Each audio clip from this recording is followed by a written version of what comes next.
علم کی طاقت۔ کولمبس جس نے امریکہ دریافت کیا تھا ایک جہاز ران کا بیٹا تھا۔ ایسے لوگوں کو ستاروں کی چال بخوبی معلوم ہوتی ہے کیونکہ اسی علم پر جہاز رانی موقوف ہے۔ ایک دن کولمبس کو خیال آیا کہ سمندر کا دوسرا کنارہ بھی دیکھنا چاہیے، کیا عجب کہ ادھر بھی کوئی ملک آباد ہو۔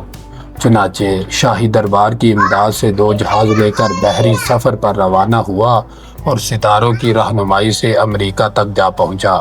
اس وقت تو امریکہ علم اور دولت کی کان بنا ہوا ہے، مگر اس وقت وہاں جتنے بھی جنگلی لوگ رہتے تھے بالکل وحشی اور طرح طرح کے وہموں میں پھنسے ہوئے تھے۔